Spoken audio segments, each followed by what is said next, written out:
अस्सलाम वालेकुम नाज़रीन, मैं हूं आपका होस्ट फैसल और आप देख रहे हैं एमजी टीवी। नाज़रीन, आज के इस प्रोग्राम में हम बात करेंगे जर्मनी के मुतालिक और देखेंगे कि जर्मनी ने कोरोना से निपटने के लिए क्या इकदाम किए हैं और हम इन इकदाम से क्या सीख सकते हैं। तो नाज़रीन, जर्मनी से सूरत हाल बताने के लिए हमारे साथ जर्मनी से इंजीनियर अहमद मुस्वा कॉल पर हैं।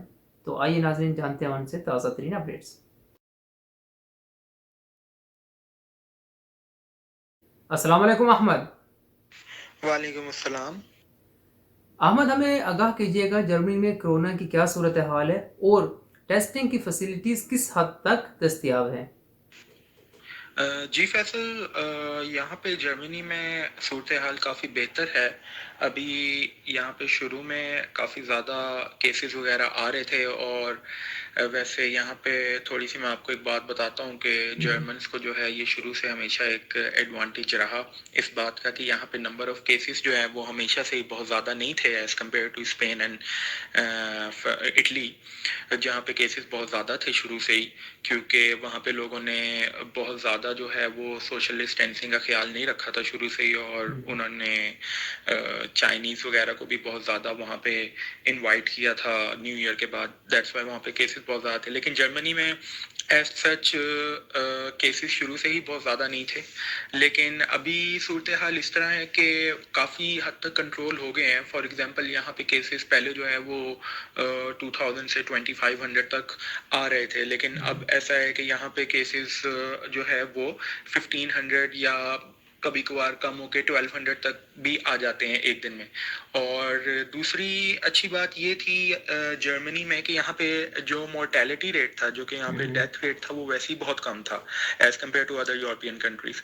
तो ये भी इनको शुरू से ही एक एडवांटेज रहा है कि यहाँ पे जो है वो डेथ रेट काफ़ी कम था, और यहाँ पे मैक्सिमम जो है वो एक दिन में जो है I think highest 600 to 800 deaths हुई। उसके बाद अब बहुत कम हो गई हैं। मैक्सिमम आजकल जो डेथ्स आ रही हैं वो इसी तरह ही है कि भाई 320 पर डे या 340 पर डे के हिसाब से जो है वो आ रही हैं। बाकी दूसरा ये है कि यहाँ पे टेस्टिंग बहुत अच्छे और एक आप जिसे कहें कि एक बहुत बड़े पैमाने पे कर रहे हैं ये लोग।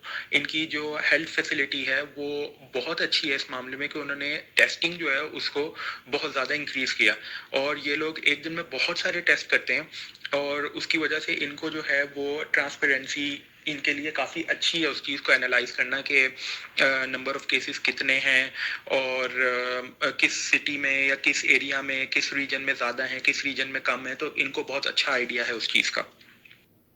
तो अहमद, हमें ये भी बताइएगा, इस सिचुएशन से निपटने के लिए जर्मन गवर्नमेंट ने क्या इकदाम किए। बाकी इनका हेल्थ सिस्टम तो वैसे ही बहुत स्ट्रांग है ऑल अराउंड वर्ल्ड जर्मनी का। और अभी ख़ास तौर पे जो ये कोरोना की सूरत हाल थी इसमें इन्होंने बहुत अच्छे तरीके से इसको कैटर किया है। और यहाँ पे वैसे ही जो है वो हर बंदा जो है वो इंश्योर्ड है हेल्थ पॉइंट ऑफ व्यू से, तो उसका ट्रीटमेंट जो है वो कोरोना का हो या कोई भी ट्रीटमेंट हो तो उसको फ्री ऑफ कॉस्ट होता है। तो ये जर्मनी की बहुत अच्छी बात है कि यहाँ पे कोई भी बंदा जो है वो बगैर हेल्थ इंश्योरेंस के यहाँ नहीं रह सकता। तो यहाँ पे जितने भी लोग हैं, चाहे वो सिटीजन हैं या फॉरेनर्स हैं, चाहे वो बीमार होते हैं या नहीं होते, उनको मंथली जो है वो हेल्थ इंश्योरेंस पे करनी पड़ती है। और उसी की वजह से जो है यहाँ का हेल्थ सिस्टम जो है वो बहुत स्ट्रांग है कि अगर आप कभी भी बीमार हो, आपको छोटी सी भी कोई बीमारी हो, तो आप डॉक्टर के पास जाएं और उसका ट्रीटमेंट करवाएं तो फ्री ऑफ कॉस्ट आपका जो है वो ज़बरदस्त। इलाज होगा। I mean free of cost इस तरह के आपको कोई वहां जाके पेमेंट नहीं करनी पड़ेगी। आप जो मंथली पे कर रहे हैं अपनी हेल्थ इंश्योरेंस का वही आपको वही कवर करेगा हर चीज़ को। तो दैट्स वाई यहाँ पे एक एडवांटेज ये था इनको कि हेल्थ सिस्टम स्ट्रांग होने के अलावा जो है नंबर ऑफ केसेस जैसे मैंने आपको बताया वैसे ही बहुत कम थे, तो बहुत अच्छे तरीके से इन्होंने मैनेज किया उस चीज़ को। अब दूसरा ये है कि आपने जैसा कि मुझसे पूछा कि भाई सिचुएशन जो है वो कैसी है यहाँ पे, इन्होंने क्या किया। इन्होंने, मैं आपको बताता हूँ, इन्होंने यहाँ पे कंप्लीट लॉकडाउन नहीं किया और वो हुआ भी नहीं यहाँ पे, क्योंकि ऐसा था कि जर्मनी की जो, अगर आपको थोड़ा जियोग्राफी इसकी थोड़ी पता हो जर्मनी की, तो जर्मनी की जो साउथ साइड है that is one of the strongest side. ठीक है, वहाँ से ही इनका सबसे ज़्यादा रेवेन्यू जनरेट होता है, और इनकी जो one of the strongest economy का जो हिस्सा है, मतलब जो प्रोवेंस है वो बवेरिया है, बाइन है, और जहाँ पे मैं रहता हूँ उसका कैपिटल म्यूनिक है। तो यही सबसे बड़ा जो है इनका इंडस्ट्रियल हब है, और यहीं से ही इनका जो है वो मोर देन 50% रेवेन्यू जनरेट होता है। तो इस रीजन की ये बात है कि ये रीजन जो है ये ऑस्ट्रिया और आपका जो है फ्रांस और दूसरा चेक रिपब्लिक के बहुत करीब है। ठीक है, तो उस तरफ से बहुत ज़्यादा लोग यहाँ पे काम के लिए भी आते थे। तो उस वजह से इस रीजन में कोरोना वायरस जो है वो बहुत ज़्यादा बढ़ गया, और स्पेशली म्यूनिक जो कैपिटल है सिटी का, वहाँ बहुत ज़्यादा था। तो 2-3 स्टेट साउथ की जो है वहाँ पे बहुत ज़्यादा नंबर ऑफ केसेस थे और अब भी हैं, जो कि अगर आप देखें तो मोर देन 80% केसेस जो है वो 3 स्टेट्स में ही है। बाकी अदर जो उसकी स्टेट्स हैं जर्मनी की, उनमें आपको केसेस नहीं मिलेंगे रोज़ाना के। तो इन्होंने ये किया था कि यहाँ पे जो जो स्टेट्स जिनमें ये प्रॉब्लम चल रहा था, जिनमें ज़्यादा वो था, वहाँ पे इन्होंने ओवरऑल जो है कुछ रिस्ट्रिक्शन ज़्यादा की as compare to other provinces. वैसे ओवरऑल रिस्ट्रिक्शंस यही थी कि सोशल डिस्टेंसिंग में कि 2 से ज़्यादा लोग जो है वो इकट्ठे नहीं हो सकेंगे।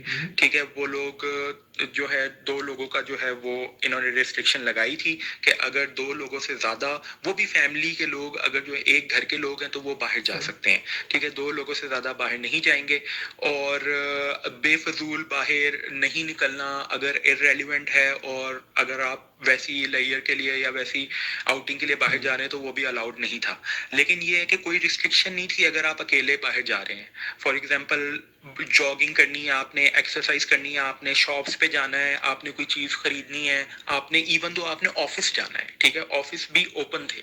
ऑफिस यहाँ पे कम्प्लीटली क्लोज हुए ही नहीं। यहाँ पे एक चीज़ अच्छी ये थी कि मोर देन 80% जो है वो लोग होम ऑफिस कर रहे थे, लेकिन फिर भी रिस्ट्रिक्शंस जो है वो यही थी कि जो है वो आपने सोशल डिस्टेंसिंग लाजमी रखनी है, और पब्लिक ट्रांसपोर्ट भी जो है वो बंद नहीं हुई। अंडरग्राउंड ट्रेन्स, ट्राम्स, बसेस, हर चीज़ चल रही थी अपने टाइम के मुताबिक, लेकिन यही था कि उसमें आपने सोशल डिस्टेंसिंग का बहुत ख्याल रखना है, और आप लोग ने जो है वो साथ साथ नहीं बैठना, और बेफजूल आपने ट्रैवल नहीं करना। तो ये रिस्ट्रिक्शंस थी शुरू के दिनों में जब ये कोरोना बहुत ज़्यादा जर्मनी में इंक्रीज हो रहा था। बाकी दूसरा मैं आपको थोड़ा सा ये बताता हूँ फैसल के यहाँ पे अब काफ़ी ज़्यादा जो है वो ईज कर दिया है इन्होंने। एक तो यहाँ पे जितनी भी एक लार्ज एरिया पे जो प्रोडक्शन प्लांट्स वगैरह थे, जिनमें फॉर एग्जांपल ऑटोमोटिव, जहाँ पे गाड़ियों की प्रोडक्शन हो रही थी, वो इन्होंने बंद कर दिए थे। और ऐसे लोग जिनको प्लांट्स में काम करना था या जहाँ पे जिनका इंटरेक्शन ह्यूमन टू ह्यूमन बहुत ज़्यादा था, वो बंद हो गए थे, लेकिन वो भी अब यहाँ पे ओपन होने को आ रहे हैं। और अभी इन्होंने जो है वो पिछले हफ्ते 800 मीटर स्क्वायर्स वाली जितनी भी शॉप्स थी वो सारी ओपन करवा दी थी। और इंशाल्लाह अब मंडे से जो है 4 मई से जो है वो यहाँ पे मस्जिदें भी ओपन हो जाएंगी, प्लेग्राउंड्स भी ओपन हो जाएंगे, और म्यूजियम्स वगैरह भी ये ओपन कर रहे हैं। लेकिन वही है कि बहुत ज़्यादा सोशल डिस्टेंसिंग का ख्याल रखने को कहा जा रहा है, और साथ साथ हैंड सैनिटाइजर्स और ये सब चीज़ें जो है वो इम्प्लीमेंट होंगी। उसके अलावा इन्होंने अभी पिछले हफ्ते ये रूल भी इम्प्लीमेंट कर दिया था कि जो लोग ग्रोसरी शॉप्स में जा रहे हैं या जो पब्लिक ट्रांसपोर्ट पे ट्रैवल कर रहे हैं, ठीक है, उनके लिए पूरे मुल्क में ये कंपलसरी हो गया है कि वो मास्क पहनेंगे। मास्क पहने बगैर जो है वो लोग ट्रैवल नहीं कर सकते पब्लिक ट्रांसपोर्ट में, और दूसरा शॉप्स में भी जाके जो है वो शॉपिंग नहीं कर सकते अगर उनके पास फेस मास्क नहीं है। तो ये रिस्ट्रिक्शंस इन्होंने कुछ इम्पोज की यहाँ पे, जिससे जो है वो काफ़ी अच्छा खातिर ख्वाह इम्पैक्ट आया है, और काफ़ी सारे केसेस जो हैं वो ऑलरेडी कम होना शुरू हो गए हैं। तो अहमद, हमें ये भी बताइएगा कि इस कोरोना की सिचुएशन में कारोबारी सरगर्मियों की क्या सूरत हाल है? जी फैसल, कारोबारी सरगर्मियों के बारे में मैं आपको ये बताऊंगा कि यहाँ पे जर्मनी का एक बहुत अच्छा जो है सिस्टम यहाँ पे है for those people who are doing business है। तो यहाँ पे बहुत अच्छे तरीके से इन्होंने इस चीज़ को मैनेज किया है। मैं आपको थोड़ा सा बैकग्राउंड इसका बताता हूँ तो आपको थोड़ा आइडिया होगा, और जर्मनी की इकॉनमी के बारे में भी आपको थोड़ा आइडिया हो जाएगा कि why it's the strongest economy in Europe. उसका इसका राज ये है कि यहाँ पे नंबर ऑफ टैक्सेस जो है पर सैलरी वो बहुत ज़्यादा है। ठीक है, यहाँ पे टैक्सेस जो है वो हर बंदा, चाहे वो सिटीजन है या वो फॉरेनर है, वो यहाँ पे बहुत ज़्यादा टैक्स पे कर रहा है। ठीक है, more than 39% of the salary it's the tax every month. तो हर बंदा वो पे कर रहा है। उसकी वजह से यहाँ पे जो है वो सिस्टम बहुत अच्छे तरीके से बना हुआ था और बहुत अच्छे तरीके से इम्प्लीमेंट हो भी गया। तो यहाँ पे थोड़ा सा ये काम यहाँ शुरू हुआ शुरू में जब बहुत ज़्यादा लोगों ने होम ऑफिस करना शुरू कर दिया, क्योंकि बहुत सारे लोग इस तरह के थे जिनका होम ऑफिस में काम नहीं हो सकता था। जिस तरह फॉर एग्जांपल कोई वर्कर है जो कि कोई अमेजोन के प्लांट पे काम कर रहा था, कोई BMW की इंडस्ट्री में काम कर रहा था, या कार मैन्युफैक्चर इंडस्ट्री में, इस तरह मुख्तलिफ जगहों पे काम कर रहे थे। वो लोग एज अ सिंपल वर्कर थे और वो लोग घर बैठ के जो है काम होम ऑफिस से नहीं कर सकते थे। तो ऐसे लोगों के लिए यहाँ पे गवर्नमेंट ने बहुत अच्छी हेल्प की। यहाँ पे एक सेंटर है, उसको कहा जाता है जॉब सेंटर। तो यहाँ पे कंपनीज ने, जो बड़ी कंपनीज हैं, उन्होंने भी, इवन दो बॉश, BMW और डैमलर वगैरह जैसी बड़ी कंपनीज ने भी जो है वो शॉर्ट टर्म वर्क की जो है वो एक स्कीम शुरू की।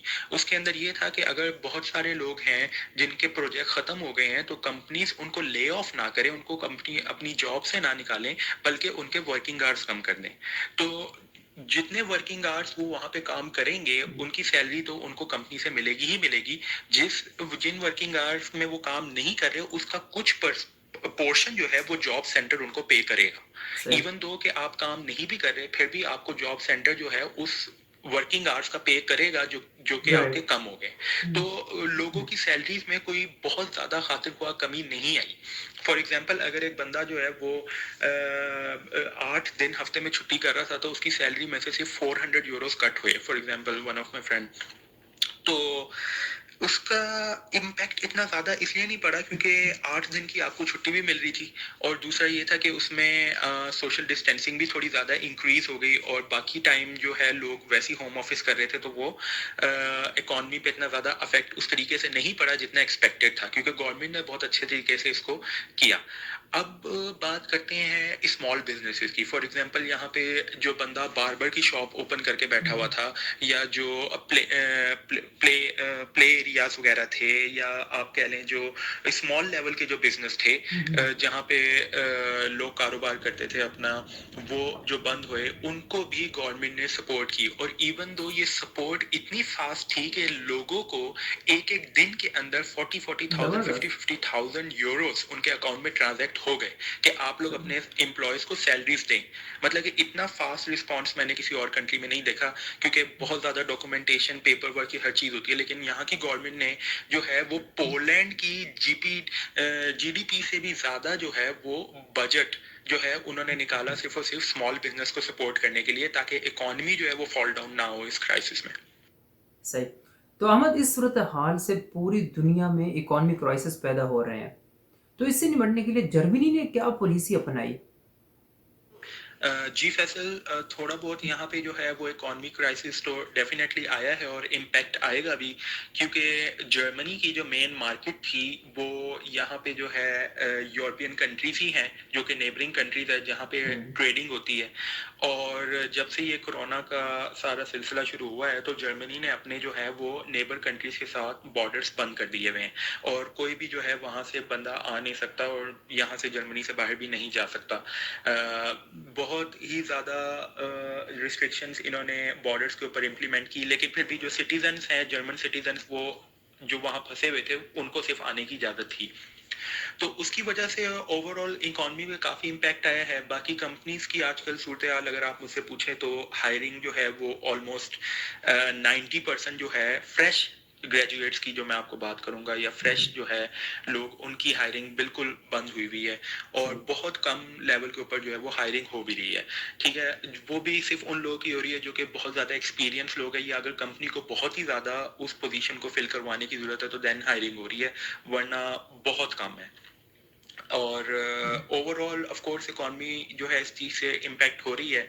और जैसा मैंने आपको बताया कि भाई जर्मनी की जो है वो मेन जो है यहाँ पे ट्रेडिंग पॉइंट ऑफ व्यू से जो है वो सारी इकॉनमी डाउन ही जा रही है। बाकी दूसरा, जर्मनी में टूरिज्म एक बहुत बड़ा प्ले करता है इकॉनमी में। इकॉनमी का एक बहुत बड़ा हिस्सा जो है वो टूरिज्म से आता है जर्मनी में। लेकिन जैसा कि आजकल आप देख रहे हैं सारी फ्लाइट्स बंद हैं, बॉर्डर्स बंद हैं, तो यहाँ पे टूरिज्म भी बिल्कुल ज़ीरो हुआ है और उसकी वजह से भी इनको बहुत ज़्यादा लॉस हो रहा है। इवन दो जो लुफ्थांसा जो कि जर्मनी की अपनी एयरलाइन है, उसको एक दिन में आई थिंक 10 मिलियन यूरोस का जो है वो नुकसान यहाँ पे हो रहा है। तो अच्छा खासा नुकसान है ये। और देखें इंशाल्लाह कब ये सूरत हाल बेहतर होती है और फिर ये सारा कैचअप करते हैं। लेकिन ओवरऑल काफ़ी कंपनीज अभी स्टेबल भी हैं, लेकिन काफ़ी कंपनीज जो है वो डाउन भी जा रही हैं। तो अभी इस वजह से जो है वो हायरिंग वगैरह जो है वो बंद ही है। सही। तो अहमद, आपके ख्याल में जर्मन गवर्नमेंट को और कौन से मजीद इकदाम लेने की ज़रूरत है? जी फैसल, आपने पूछा कि गवर्नमेंट को ऐसे क्या इकदाम करने चाहिए जो कि आवाम के हक में बेहतर हो। मैं इसके बारे में मेरी थोड़ी सी एक राय थोड़ी डिफरेंट है। काफ़ी लोगों की यहाँ पे डिफरेंट पॉइंट ऑफ व्यूज़ होते हैं, बिकॉज यहाँ पे एक जो आप कहें पीस ऑफ माइंड या जो एक लोगों की जो लिबर्टी है वो बहुत ज़्यादा है। तो मेरा थोड़ा सा नज़रिया इस पॉइंट ऑफ व्यू से थोड़ा इस तरह है कि अभी फॉर एग्जांपल ये लोग काफ़ी ज़्यादा रिलैक्सेशन इन्होंने शुरू कर दी। अभी इन्होंने जो है वो काफ़ी सारी शॉप्स 800 मीटर स्क्वेयर्स की, जैसे मैंने आपको पहले बताया कि वो ओपन कर दी थी। और अभी फ़ौरन ही जो है अगले हफ्ते इन्होंने ये स्टेप अभी ले रहे हैं कि मस्जिदें भी ओपन कर रहे हैं, रिलीजियस जितनी भी जगह चर्चेज हों, सिनेगॉग हों, सब ओपन कर रहे हैं। और दूसरा पार्क्स, प्लेग्राउंड्स ओपन कर रहे हैं, म्यूजियम्स ओपन कर रहे हैं, जू ओपन कर रहे हैं। तो मेरे ख्याल से मेरे पॉइंट ऑफ व्यू से अभी ये थोड़ी जल्दबाजी है। अभी इनको थोड़ा सा जो है ये इस चीज़ को एनालाइज और करना चाहिए, थोड़ा सा टाइम देना चाहिए। इवन दो अभी इन्होंने एक स्टेप उठाया और फॉरन सेकंड स्टेप जो उसको इम्प्लीमेंट कर रहे हैं। आई थिंक ये थोड़ा बोल्ड स्टेप है और इसको इनको अभी इम्प्लीमेंट नहीं करना चाहिए, क्योंकि लोग जर्मनी में इवन दो खुद पहले भी नहीं रुक रहे थे। जैसा कि मैंने आपको बताया कि यहाँ टोटल लॉकडाउन तो कभी सिरे से हुआ ही नहीं, ठीक है, चीजें सारी ओपन ही थी। लोगों के ऊपर ये रिस्ट्रिक्शन लगी ही नहीं कि आपने घर से निकलना ही नहीं। तो लोग तो वैसे भी निकल रहे थे। मतलब आप वीकेंड्स पे बाहर जाएं, जिस दिन सनी डे वगैरह था तो बाहर बहुत अच्छा खासा रश होता था। लेकिन वही है, लोग डिस्टेंस रख रहे थे, लेकिन फिर भी ग्रुप्स में लोग जो है वो इकट्ठे हो रहे थे। अब आप जो है वो इस तरह का छूट दे देंगे कि प्ले ग्राउंड ओपन, जू ओपन, तो आई थिंक ये इकोनॉमी के ऊपर बहुत ज्यादा फायदा देने वाली बातें तो नहीं है। लेकिन हाँ, लोगों के पीस ऑफ माइंड के लिए जो है वो ये अच्छी चीजें हैं। लेकिन दूसरी तरफ अगर हम देखें तो अभी ये बहुत बड़ा रिस्क है कि ये ओपन कर रहे हैं। अभी इसका आउटकम, कोरोना की जो आउटकम है वो बहुत इस तरह आती है कि जब भी आपको स्टेप उठाते हैं आपको 2-3 हफ्ते बाद उसकी आउटकम का पता लगता है कि वेदर ये जो आपका कर्व है ये इंक्रीज कर रहा है या ये डिक्लाइन की तरफ जा रहा है। तो इस चीज को अभी नहीं करना चाहिए था मेरी नजर में, लेकिन ये लोग इम्प्लीमेंट कर रहे हैं। तो देखें इंशाल्लाह क्या बनता है। बाकी तो ये वक्त के साथ साथ ही पता लगेगा कि कहाँ तक जारी है सूरत हाल। चलिए अहमद, बहुत शुक्रिया अपडेट करने का अहमद। अल्लाह हाफिज़। जी नाज़रीन, आपने सुना कि जर्मनी ने काफ़ी हद तक कोरोना की सूरत हाल पर काबू पा लिया। तो नाज़रीन, जैसे आपने अहमद से सुना कि वहाँ पर ना ही कुछ सख्त लॉकडाउन लगाया गया और ना ही वहाँ पर किसी ताकत का इस्तेमाल किया गया। तो कैसे कंट्रोल पाया गया? जैसे कि हमें अहमद ने बताया कि वहाँ पर कौम ने मुतहद और मुनज़्ज़म होने का सबूत दिया और कोरोना पर काबू पा लिया। तो नाज़रीन, जो बातें हमारे लीडर्स ने हमें सिखाई हैं वो बाकी कौमें अपना रही हैं, क्या हम लोग नहीं अपना सकते अपनी बका के लिए? जैसा कि कायदे आज़म ने कहा था, इत्तेहाद, ईमान और नज़्म व ज़ब्त। तो नाज़रीन, हमें इन बातों को अपनाना पड़ेगा अपनी बका के लिए, और ये वक्त है ये बातें हम अपनाएं और एक मुनज़्ज़म और मुतहद कौम होने का सबूत दें। नाज़रीन, अपने होस्ट फैसल को इजाज़त दें। मिलते हैं अगले प्रोग्राम में मज़ीद ताज़ा तरीन खबरों के साथ। तब तक के लिए अल्लाह हाफिज़। अरे अरे, कहाँ जा रहे हैं आप? सब्सक्राइब तो करते जाएं।